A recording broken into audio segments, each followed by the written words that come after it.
We are kicking off with WWE and TNA, who worked together closely in 2024, and when Jordynne Grace appeared in NXT in May, it proved that the possibilities between the two are truly endless.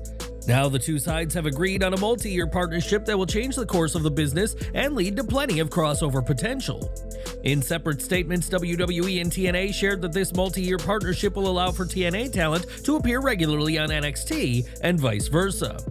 Shawn Michaels, WWE's Senior VP of Talent Development Creative down in NXT, said that he looks forward to working with TNA's roster and expanding opportunities for talent development. Michaels is also excited to enhance the viewing experience for fans, and on Twitter, Triple H said that this partnership is massive news for both promotions and, most importantly, the fans. The game added that this valuable partnership will help prepare both companies for the next generation of this industry now that new and fun opportunities are available. WWE and TNA will work together to give fans exciting matches, events, and talent exchanges, and it'll be the fans who are the true winners of this historic partnership. What do you think of WWE and TNA's partnership? How do you think this will change the landscape of wrestling? Share your thoughts and feedback in the comments section below. Next weekend, WWE will host its Saturday night's main event from San Antonio, Texas, and fans can expect a true legend of WWE, as well as one of San Antonio's own, to be at the show.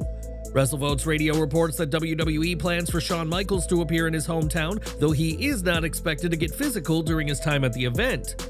Michaels appears in NXT, but has toned down his iconic persona to serve as the head of the brand, but fans can expect something more special when he's at next weekend's show. It's always special when HBK makes an appearance, but the question now is whether his appearance will be just about nostalgia, or if Mr. WrestleMania will have a surprise in store. What are you hoping to see from Shawn Michaels at Saturday night's main event in San Antonio on January 25th? Let us know down in the comments. Now, Corey Graves has been a major voice in WWE for years, but this week the commentator took to Twitter to express his frustrations with being moved to NXT. Graves has since deleted the tweet in which he took issue to the recent reshuffling, but now more has come to light about WWE's response to what he's had to say. On Wrestling Observer Radio, it was said that back in September, early October, the plan was for Pat McAfee and Michael Cole to call Raw, while Graves and Tessa would be on SmackDown. That was the plan until a few weeks ago when Graves was informed that Wade Barrett would replace him on the Blue brand, leaving him frustrated. The report adds that some within WWE believe Graves' recent outburst was an attempt to get released from WWE, though if so, the company is unlikely to oblige. The last thing WWE needs is for Graves to show up in another promotion such as AEW, and rather than fire him, they could suspend him, though it's unclear if that's already happened. Graves teased having a lot to say on this week's NXT, but did not appear on the show, and was also missing from this week's WWE Speed, a show he's commented for since the very start. We'll have to wait and see what becomes of Corey Graves in the end, as his future on WWE programming remains very uncertain at the moment. It was back at the January 6th debut of Raw on Netflix that Pat McAfee returned to the commentary table, but the energetic announcer will be missing from next week's show. Instead of Raw, McAfee will have his hands full as part of ESPN's mega event coverage, specifically for the College Football Playoff National Championship megacast on January 20th. Ironically, had Graves not fired off his suite earlier this week, he'd likely be who WWE would call upon to fill in next week, though it's highly unlikely that'll be the case now. In his tweet, Graves alluded to not being famous enough for his job, which many saw as a dig at McAfee, who established himself as a voice to be heard long before he arrived in WWE. Pat will return when the time is right, which may be more than can be said for Corey Graves, and we'll have to see what's next for both WWE commentators from here on. It was at Final Resolution in late 2024 that Tessa Blanchard made her return to TNA Wrestling over 4 years after controversies derailed her wrestling career. Allegations of bullying and racist conduct will impact her job, and now Blanchard has had the opportunity to share her side of the story. Speaking to Sportskeeda, Tessa said that many people were fed a story that wasn't true, and she's now having the conversations that need to take place. She explained, "As far as the locker room, there's some people who might feel everyone is going to feel something. They're going to think something. A lot of people were fed a story from someone that's no longer with the company that's completely not true and completely manipulated into something that wasn't. And now the conversations that I need to have or feel that I need to have, I'm having them. There's a lot of one-sided things out in the public, and my side has never really been told. My side of things has never really been shared with a lot of these people. When I left wrestling for around 3 years, I was in a mental state where I didn't want to see a wrestling ring, I didn't want to talk about wrestling, I didn't want to see anyone that had to do with the wrestling world, I completely cut it off. Blanchard returned by attacking Jordynne Grace, kicking off a feud between the two that'll see them battle at this weekend's Genesis pay-per-view. The match will be notable for a number of reasons, as Grace was reportedly against working with Tessa, and this match is expected to be Grace's last in TNA before her contract runs out. Ultimately, TNA is willing to give Tessa Blanchard a second chance, and there's been no news of new incidents so far, as the second-generation star is ready to reassert herself in TNA. Each year, WWE shakes up its roster with a draft, and while the ongoing transfer window is allowing talent to move brands, a draft will still take place in 2025. Mike Johnson of PW Insider reported this week that the draft will come after WrestleMania 41, though a specific date for the annual shakeup hasn't been confirmed. Fans will have to wait until April 20th to see the annual draft, and time will tell which wrestlers move between Raw and SmackDown, and which, if any, are called up from NXT. Now, Malakai Black's time with AEW has been a mixed bag, with some fans thinking he's not the right fit for the company, and others suggesting that he hasn't been used to the fullest extent. Recently, it was reported that Black will be parting ways with AEW soon, and now WWE's stance on the House of Black member ahead of his suggested departure has been revealed. PW Torch reports that influential names within WWE are strong supporters of Black and view him as a potential top single star if he returns to the promotion. Black would be welcomed back and given a significant role in WWE, and this update comes after it was reported that Black fought against AEW extending his contract. AEW wanted to add a lot of time to Black's contract to make up for missed time due to injuries, but it's reported that the two sides have reached a deal, or are close to. This deal will let Black be a free agent soon, as reports have indicated that he could become a free agent by February or March of this year. Black has been absent from AEW TV since November's Full Gear, and signs have been pointing to him being written off TV, as the House of Black stars are being told to forge their own path. The Dutchman spent years with WWE before his release in 2021, and with speculation growing about a return, we'll have to see if that happens, as many fans believe he'll do better under Triple H's booking. More from AEW, and though Bryan Danielson may not have an active talent contract with the promotion, that won't stop him from keeping a close eye on things. Fightful Select reports that Danielson was backstage at this week's Dynamite despite his deal technically expiring, and he remains involved behind the scenes. Though reports suggest that his in-ring future remains uncertain, he's still working with AEW in some capacity, though it's unclear if that means a new contract is coming or if he's transitioning into a new role. Danielson was not the only notable name around, as we previously reported that former TNA president Scott D'Amore was around, and TNA knockout Giselle Shaw was backstage as well. Their appearances backstage added even more intrigue to the night, while Danielson's presence also raises questions about whether he's plotting an in-ring return or is happy making an impact outside of it. Do you think Bryan Danielson should keep wrestling or transition into a backstage role full-time? Let us know in the comments below. On this week's NXT, Femi kicked off his NXT Championship reign, but one line during his promo caught a lot of attention from fans. The line in question saw Femi mock wrestlers who often say that they've never believed a title win would happen, and in his parody of said wrestlers, Femi used his American accent. This led to many fans claiming Femi faked his accent, and on the No Contest Wrestling podcast, Femi addressed this accusation. The ruler explained that though some think his Nigerian accent is fake, he lived in the country for 19 years, and though it may be a bit exaggerated on TV, this is how he really talks. Femi added that after living in the US for 7 years, he can switch between the two accents depending on the situation, and that both accents are real for him. He continued by saying that, as he made clear in his promo, he's always believed he could be in the position he's in and wanted to give the fans something to talk about.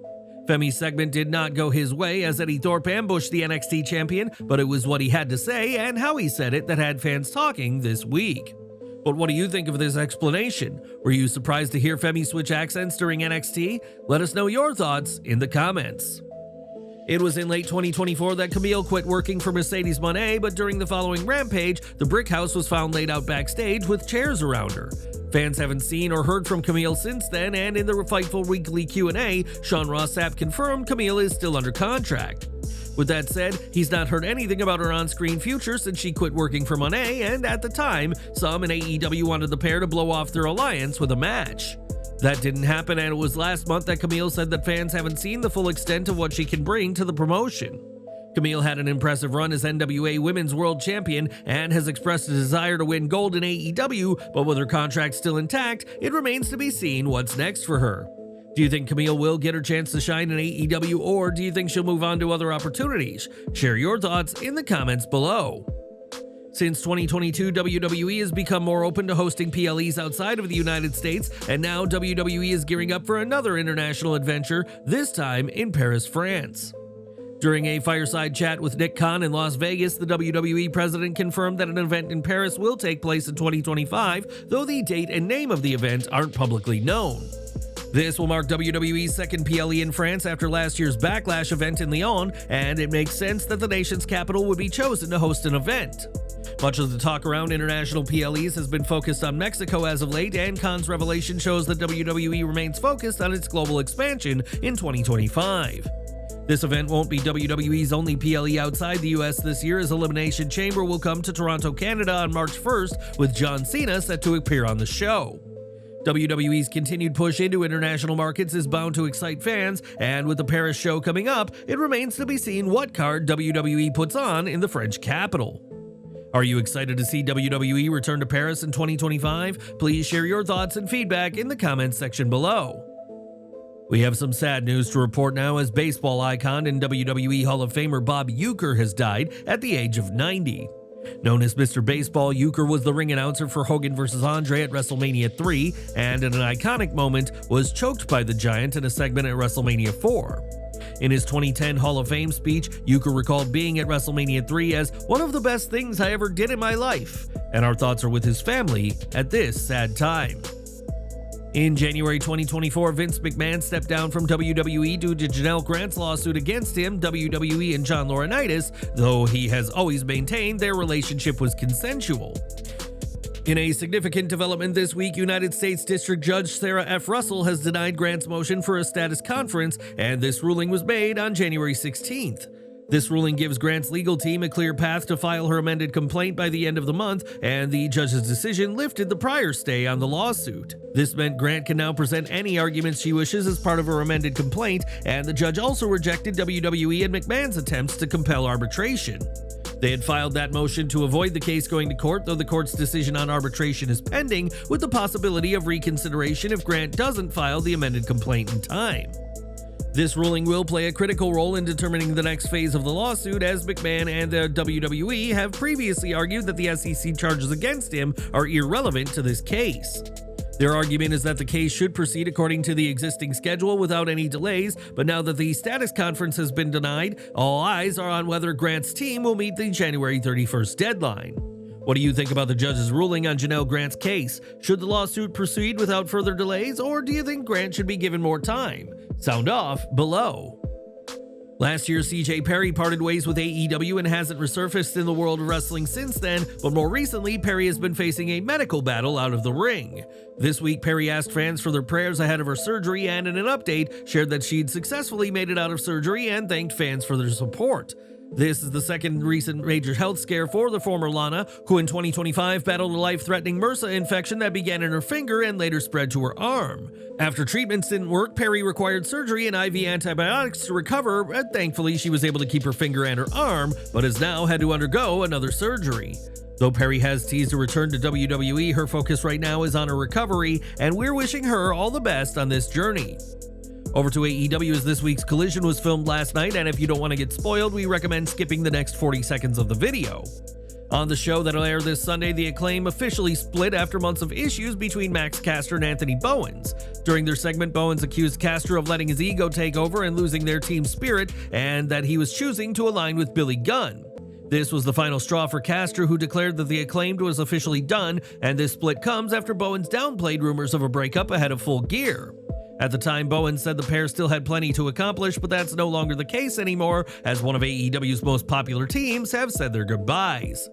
Interestingly, it was reported by Fightful Select that this week's Collision would be an emotional one for longtime people in the company due to storylines at the tapings. Whether there are more emotional moments away from the Acclaim this week, time will tell, but fans have seen Bowens and Caster share the ring, at least as allies, for the last time.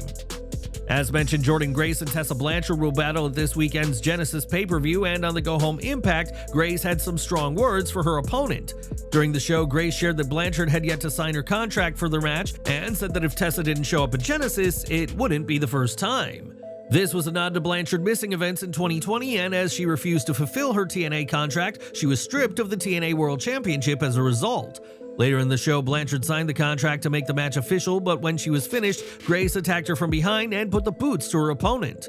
Grace is certainly ready for Genesis and won't let Tessa return to TNA without a fight, and expect an all-out brawl when these two do battle this weekend.